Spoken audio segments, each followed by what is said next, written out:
Aujourd'hui, je vais continuer à détailler le split qui m'a permis d'enfin prendre des pecs. Et aujourd'hui, on attaque avec la troisième séance. Salut, ici Nico et bienvenue dans l'épisode 101 de Questions Muscu, la mini-série dans laquelle je réponds à vos questions sur la musculation tous les jours. Et dans ces dernières vidéos, je réponds à la question de savoir quel split suivre pour réussir à prendre des pecs. Et on a déjà vu la première séance, où on a fait pecs, épaules, triceps, la deuxième séance, dorsaux, arrière d'épaule, biceps, et aujourd'hui, après un jour de repos, donc normalement tu as dû faire la première séance pec lundi, la séance dos mardi, prendre un jour de repos le mercredi, et bah sur cette troisième séance, cette séance du jeudi, qui est le quatrième jour, on va travailler les jambes et les abdos. Et encore une fois, si jamais tu décides de suivre ce split, c'est important que tu suives précisément chaque séance. Puisque si je te donnais juste une séance pec, ça suffirait pas, vu que tous les aspects de l'entraînement, ils vont avoir un impact les uns sur les autres. Et du coup, si tu suis pas précisément chacune des séances de ce programme, tu prends vraiment le risque de stagner. Donc si jamais tu te lances, lance-toi à 100% et suis précisément chacune de ces séances. Donc dans la séance d'aujourd'hui, on va profiter d'avoir un jour de repos et d'avoir le système nerveux plus reposé que les jours d'avant pour attaquer un gros muscle. Et on va commencer avec les jambes. Et ces jambes, elles vont assez bien aller de pair avec les abdos. Donc on va profiter de cette séance pour faire une séance jambes-abdos, ou plutôt une séance abdos-jambes, puisqu'on va commencer par les abdos. Parce que les abdos, ce que j'observe, c'est souvent des pratiquants qui vont les travailler seulement en fin de séance. Or, le problème, c'est que c'est un muscle qui n'est pas forcément évident à bien étirer, à bien contracter, et si tu le fais en fin de séance quand tu es fatigué, tu peux être à peu près sûr que tu ne vas pas le faire correctement. Donc si tu veux des abdos, ce sera important qu'à un moment dans ton programme, tu les travailles en premier.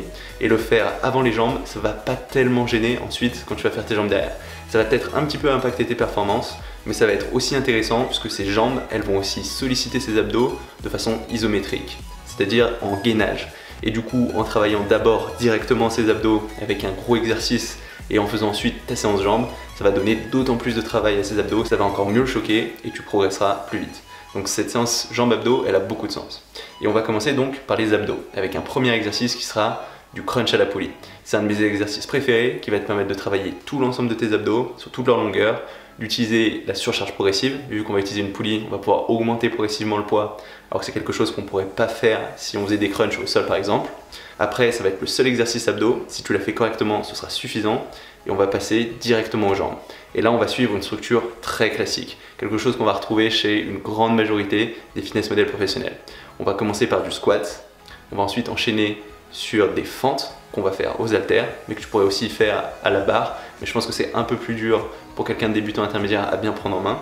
Donc aux haltères, c'est un peu plus sûr et ça marchera aussi pour des pratiquants confirmés. On fera de la presse, si possible de la presse inclinée, et après on passera sur des exercices un peu plus d'isolation, un peu plus en volume, et on fera un superset leg extension, leg curl. Où concrètement ce qu'on va faire, c'est faire une première série de leg extension, ne pas prendre temps de repos, faire une série de leg curl et là seulement prendre ton temps de repos. Après tu passes à la deuxième série de leg extension, tu prends pas de repos, tu fais une deuxième série de leg curl et ainsi de suite. Et ce superset en fin de séance, il sera parfait pour rajouter du volume sur ses jambes et complètement les gorger de sang. Donc tu vas avoir à la fois des abdos et des jambes qui seront complètement fatiguées en fin de semaine. Maintenant je vais te présenter ce programme dans le détail. Et on va commencer avec un premier exercice, un exercice abdos avec des crunchs à la poulie, qui est de loin mon exercice préféré sur ces abdos. Parce que c'est un super exercice qui va permettre de travailler tout l'ensemble de ces abdos, d'avoir une super amplitude, d'avoir cette surcharge progressive, ce qui n'est pas forcément évident à avoir sur des abdos. Donc ça va être une très bonne façon de gagner en masse dans l'ensemble de tes abdos, de bien les dessiner. Et c'est un exercice qui va pas être évident à prendre en main au début. Il te faudra probablement 2-3 séances pour réussir à trouver ton équilibre, pour réussir à être bien. Mais une fois que tu l'as bien pris en main, tu vas avoir de super sensations et tu vas progresser très vite. Donc l'idée, c'est tout simplement d'attacher une corde tout en haut d'une poulie, de placer en face un banc, de te mettre au bout de ce banc à 4 pattes, le torse dans le vide. Tu vas attraper cette corde derrière ta tête en serrant tes bras. Tout le haut de ton corps doit rester bien fixe. Tu vas te mettre de sorte à avoir un angle de 90 degrés entre ton bassin et ton torse. Et là, tu vas essayer de creuser le plus possible ton dos. Puisque le rôle de tes abdos, ça va être d'enrouler ta colonne, de ramener tes épaules le plus près possible de ton bassin, d'enrouler ces épaules et d'enrouler ce bassin, de te recroqueviller en avant, puis ensuite de t'étirer le plus possible. En fait, ce qu'on veut, c'est si on marquait un point sur le sternum et un point sur tes hanches, on va vouloir éloigner le plus possible ces deux points, donc faire le dos le plus creux possible, comme si tu te faisais grand, et ensuite les rapprocher le plus possible, donc te recroqueviller le plus possible en avant. Et cet exercice, ce sera une très bonne façon de faire ça avec une tension continue.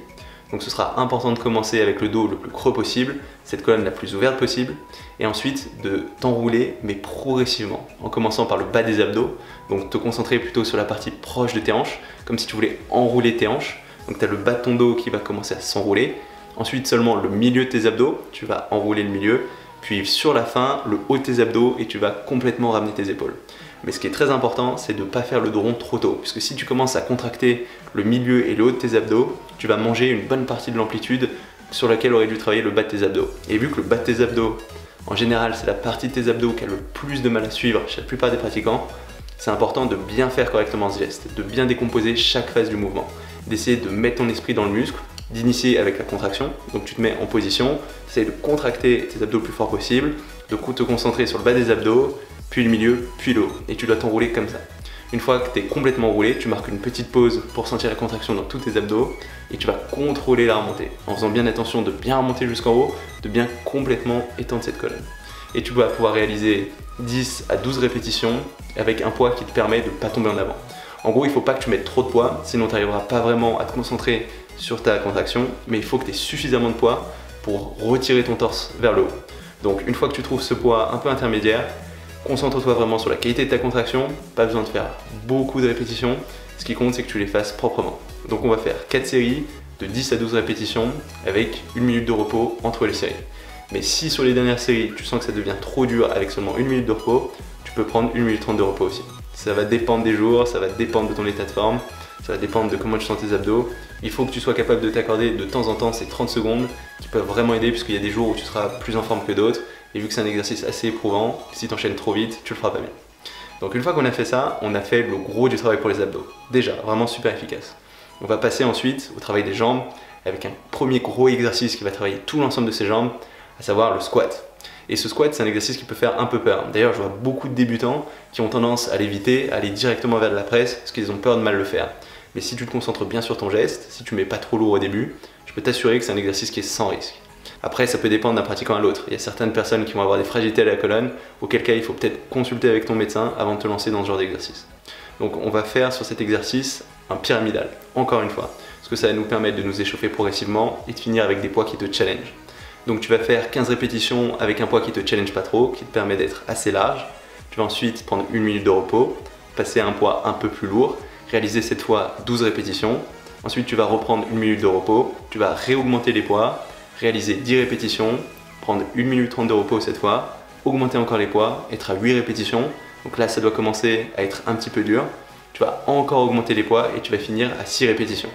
Et c'est important que tu ne sois pas avec des poids trop lourds parce qu'on ne veut pas être à l'échec musculaire dès le premier exercice, sinon tu n'aurais pas assez d'énergie pour le reste de ta séance. Par contre, il faut quand même que ce soit un poids qui te challenge pas mal. Parce que ce premier exercice, quand tu es en forme, au début de séance, c'est là où tu vas pouvoir mettre lourd, c'est là où tu vas vraiment choquer tout l'ensemble de tes jambes.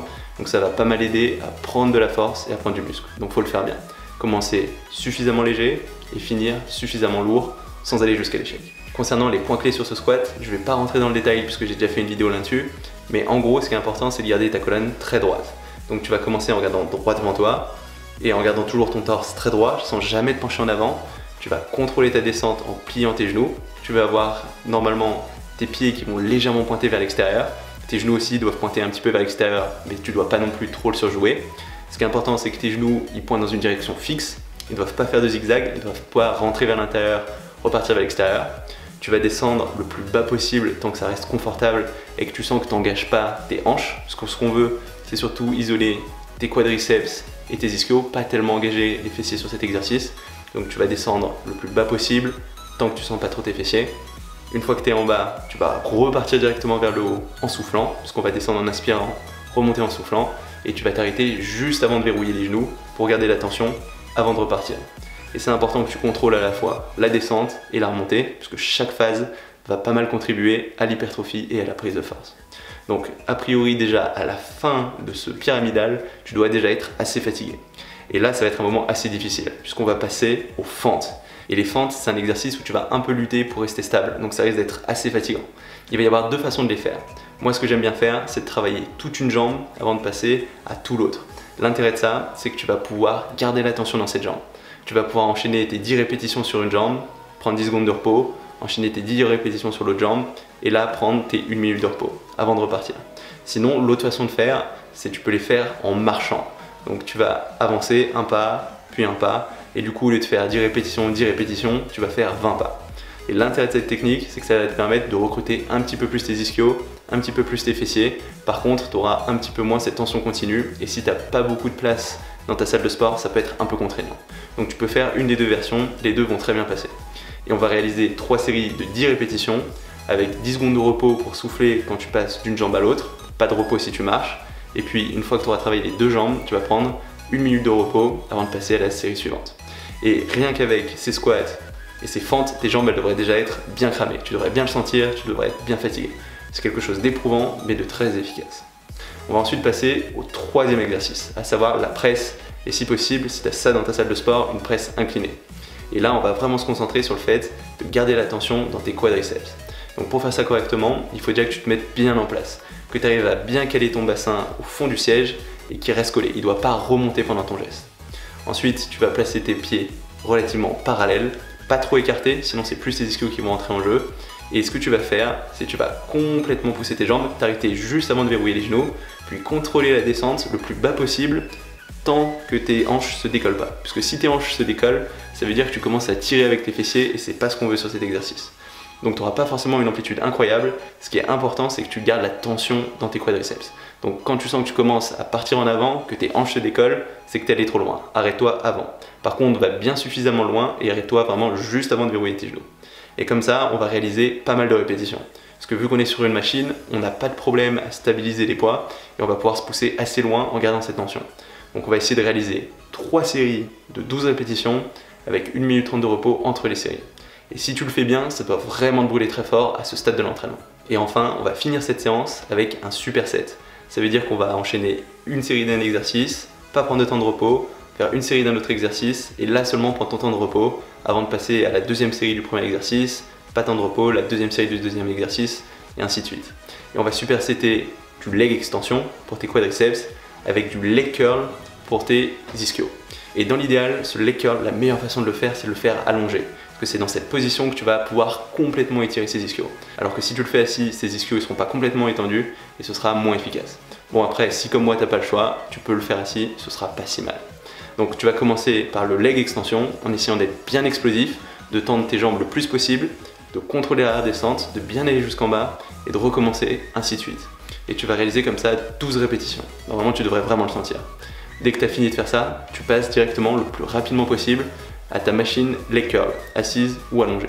Et là tu vas faire la même chose, tu vas être assez explosif, essayer de ramener le plus possible tes chevilles vers tes fesses, tu vas contrôler la descente, mais là attention, il ne faut pas que tu descendes trop bas. Parce que si tu descends trop bas, si tu tends tes jambes, tu vas vraiment mettre ton tendon de l'ischio en difficulté. Et vu que c'est un tendon qui est assez fragile, tu risques la tendinite si tu vas systématiquement trop loin, si tu tends trop ta jambe à chaque fois. Donc c'est important que tu t'arrêtes avant d'avoir les jambes complètement tendues. Et si tu commences à sentir une douleur à l'arrière du genou, c'est mauvais signe. Donc essaye d'avoir une plus petite amplitude ou moins de poids à ce moment-là. Et là, tu vas encore réaliser 12 répétitions avant de prendre ton temps de repos. Donc tu vas faire 12 répétitions de leg extension, 12 répétitions de leg curl, prendre 1 minute de repos et repartir ensuite sur ta deuxième série de leg extension, ne pas prendre de repos, repartir sur ta deuxième série de leg curl et là prendre ton deuxième temps de repos. Et tu vas réaliser comme ça 3 séries de supersets. Donc au total, 3 séries de leg extension et 3 séries de leg curl. Et comme ça, tu vas voir, tu devrais vraiment sentir le sang dans l'ensemble de tes jambes et complètement fatiguer tes jambes, vraiment rajouter pas mal de volume. Et a priori, après cette séance, tu devrais avoir beaucoup de mal pour marcher. Parce qu'on aura vraiment travaillé ses jambes en profondeur. C'est aussi pour ça qu'on n'aurait pas pu enchaîner cette séance sans prendre un jour de repos après la séance d'eau. Ça aurait fait trop pour ton système nerveux. Donc c'est important que tu arrives à te gérer, notamment à gérer ta récupération et que tu prennes bien ce jour de repos. Et normalement, à ce stade du programme, tu devrais vraiment sentir tous les muscles de ton corps. Donc tu devrais vraiment être fatigué au niveau des jambes, tu devrais avoir des courbatures dans tes pecs, dans tes dorsaux, dans tes biceps, dans tes triceps. D'ailleurs, je suis assez curieux, si tu peux mettre dans les commentaires le muscle que tu ressens en plus, c'est probablement celui que tu as travaillé le mieux. Et ça va être tout pour cette 3e séance. Et maintenant, il va rester juste une dernière séance vendredi, où ce sera l'occasion de faire un rappel sur tes pecs. Et on va pas le faire n'importe comment. Comme je l'avais dit dans la première vidéo sur la première séance de ce programme, si tu travailles 2 fois tes pecs de la même façon, de façon intense, il y a de bonnes chances que tu risques de rentrer en surentraînement, que tu le surfatigues. Donc il va falloir qu'on change notre approche et je vais te détailler tout ça dans la vidéo de demain.